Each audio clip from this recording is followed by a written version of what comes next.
تو ابھی اللہ تعالیٰ نے ابھی اور اہل ایمان کو جو ہے اس میں آزمائشوں کی بھٹیوں سے گزارنا ہے، اور یہ جو کچے پکے لوگ ہیں ان کو واضح کرنا ہے کہ ادھر ہیں یا ادھر ہیں، کہ کہیں اس قسم کے لوگ جو ہیں وہ اوپر آ جائیں اور پھر وہ فساد مچائیں۔ اولئک الذین لعنهم اللہ، یہ وہ لوگ ہیں جن پر اللہ نے لعنت فرمائی ہے، فاصمهم واعمی ابصارهم، اللہ نے انہیں بہرا کر دیا اور ان کی آنکھوں کو اندھا کر دیا۔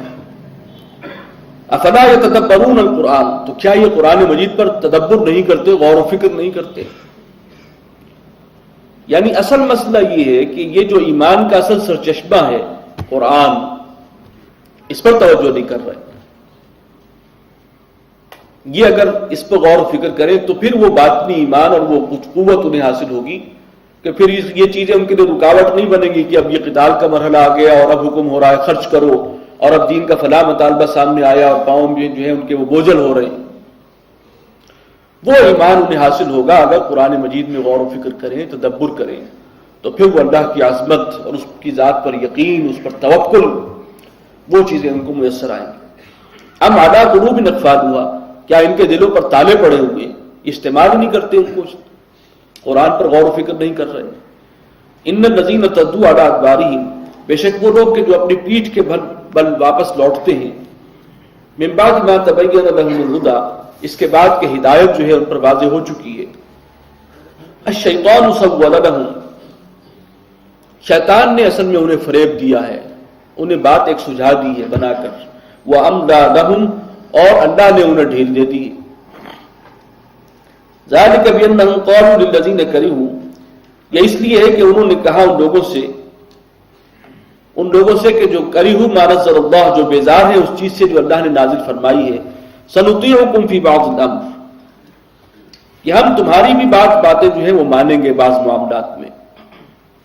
یہ منافقین جو ہیں ان کے رابطے رہتے تھے یہودیوں کے ساتھ، انہیں تو بڑا ناگوار تھا یہ قرآن کا اترنا، یہ قرآن ان کو مل گیا ہے، اہل عرب کو، بنو اسماعیل کو، اللہ کی آخری کتاب جو ہے اس کے نزول کا شرف جو ہے ان کو حاصل ہو رہا ہے کہ ان پر یہ نازل ہوا، تو یہ ان کے پاس جاتے ہیں سنطیعکم فی بعض الامر، کہ ہم تمہاری بھی باتیں مانیں گے، ہم تمہارے بھی ساتھ ہیں، اور ان کو بھی ہم یہ دکھانا چاہتے ہیں مسلمانوں کو کہ ہم ان کے ساتھ ہیں۔ واللہ یعلم اسرارہم، اللہ تعالیٰ ان کی اس رازداری کو اور سرگوشی کو خوب جانتا ہے جو وہ کرتے ہیں۔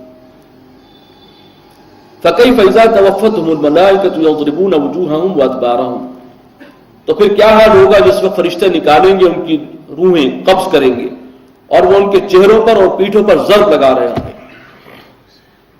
ذالک بانہم اتبعوا ما اسخط اللہ، اور یہ اس لیے ہے کہ انہوں نے پیروی کی ہے اس راستے کی جو اللہ کی ناراضگی والا راستہ ہے، جس سے اللہ ناراض ہوا ہے، جس سے اللہ بیزار ہے، یہ نفاق کا راستہ، یہ دو عملی، یہ جھوٹ بولنا، جھوٹے بہانے کرنا، مسلمانوں کے خلاف عداوت رکھنا، یہ تو وہ راستہ ہے جو اللہ کو انتہائی ناپسند ہے، انہوں نے اس راستے کو اختیار کیا۔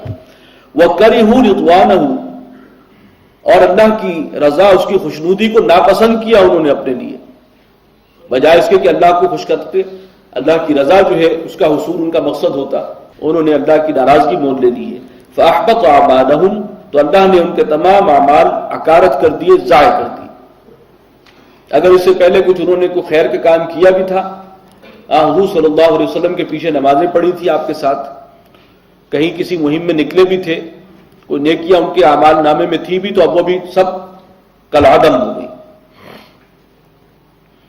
ام حسب الذین فی قلوبہم مرض، کیا خیال کرتے ہیں وہ لوگ جن کے دلوں میں روگ ہے، یہ منافق، ان لن یخرج اللہ اضغانہم، کیا ان کا یہ خیال ہے کہ اللہ تعالیٰ ان کے دلوں میں جو کینہ ہے، جو دشمنی اور بغض ہے، کیا اسے بے نقاب نہیں کرے گا؟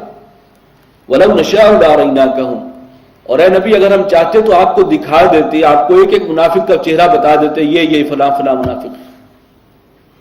فَلَعَرَفْتَهُمْ بِسِيمَاهُمْ، تو آپ ان کی علامتوں سے تو انہیں پہچان ہی چکے ہیں۔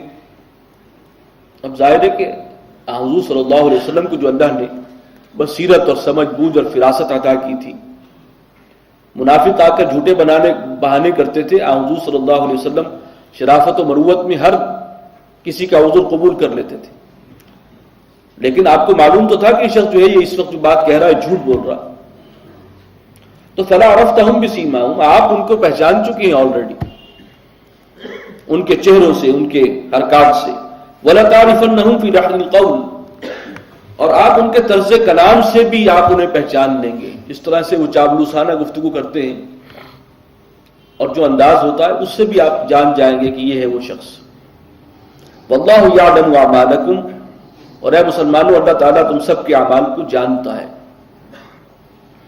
وَلَنَبْلُوَنَّكُمْ حَتَّى نَعْلَمَ الْمُجَاهِدِينَ مِنْكُمْ وَالصَّابِرِينَ، اور ہم تمہارا امتحان لیں گے لازماً، تمہیں آزمائیں گے یہاں تک کہ ہم ظاہر کر دیں کہ تم میں سے کون ہیں جو مجاہد ہیں، جہاد کرنے والے ہیں، جو صرف نام کے مسلمان نہیں ہیں، اللہ کی خاطر، اس کے دین کی خاطر گردن کٹانے کے لیے بھی تیار ہیں. والصابرین، اور جو صبر کرنے والے، ثابت قدم رہنے والے ہیں. انہی آزمائشوں سے معلوم ہوگا نا کون مجاہد ہے، کون ثابت قدم رہتا ہے. وَنَبْلُوَ أَخْبَارَكُمْ، اور تاکہ ہم جانچ لیں تمہارے حالات کو، تمہارے معاملات کو. ان الذین کفروا وصدوا عن سبیل اللہ، بے شک وہ لوگ جنہوں نے کفر کیا اور روکتے رہے جو اللہ کے راستے سے. وشاقوا الرسول، اور جنہوں نے مخالفت کی ہے رسول کی صلی اللہ علیہ وسلم. من بعد ما تبین لهم الہدی، اس کے بعد کہ ہدایت ان پر واضح ہو چکی تھی، کھل چکی تھی، ان کو معلوم ہے رسول کی اطاعت کی کیا اہمیت ہے، رسول کا کیا مقام ہے، پھر رسول سے دشمنی لے رہے ہیں، مخالفت کرتے ہیں. لن یضروا اللہ شیئا، وہ اللہ کا کچھ نہیں بگاڑیں گے، سارا نقصان وہ اپنا کر رہے ہیں.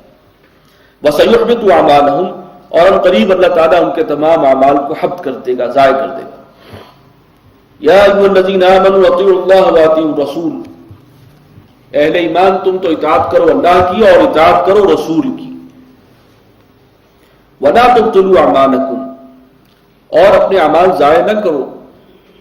اگر رسول کی اطاعت میں تم نے کمی بیشی کر دی، اس کے اندر کوئی کوتاہی کی، تو سب اعمال حبط، ضائع. ان الذین کفروا وصدوا عن سبیل اللہ، بے شک وہ لوگ کہ جنہوں نے کفر کیا اور جو روکتے ہیں اللہ کے راستے سے، روکتے رہے ہیں. ثم ماتوا، اور پھر وہ مر گئے، وہم کفار، اسی حال میں کہ وہ کافر تھے. فلن یغفر اللہ لہم، اللہ تعالیٰ ان کو بخشنے والا نہیں.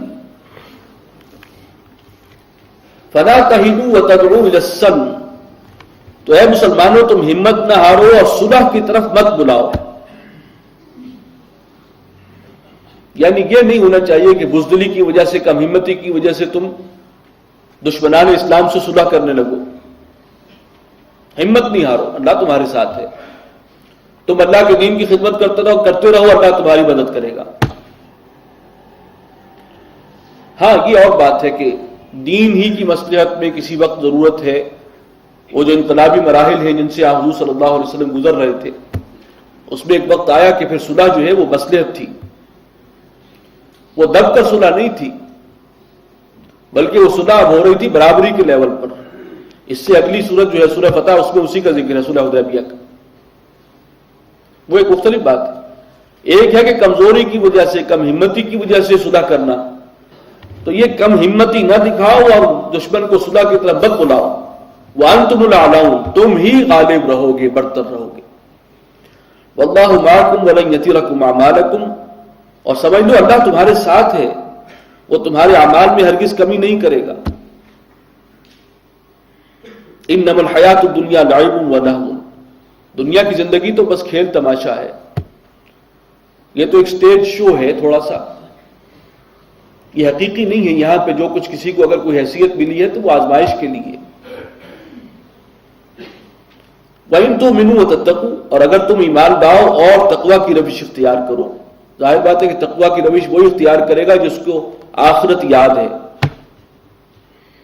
جسے احساس ہے کہ ایک دن اللہ کے حضور حاضر ہونا ہے، حساب دینا ہے، اور وہ ابدی زندگی ہے، اس کے لیے مجھے کوشش کرنی ہے، وہی گناہوں سے بچے گا. تو اگر یہ رستہ اختیار کرتے ہو، یؤتکم اجورکم، اللہ تعالیٰ تمہیں تمہارا اجر عطا فرمائے گا. ولا یسألکم اموالکم، اور تم سے طلب نہیں کرے گا تمہارے مال. ان یسألکموها فیحفکم، اور اگر وہ تم سے طلب کرے اور تم پھر انتہا درجے تک تم سے طلب کرے کہ تم تنگ پڑ جاؤ، یعنی یہ تو آتا ہے اللہ کی راہ میں خرچ کرو، نکالو، سارا کچھ دیا ہوا اللہ کا ہے، وہ یہ تو نہیں کہہ رہا کہ سارا ہی نکال دو،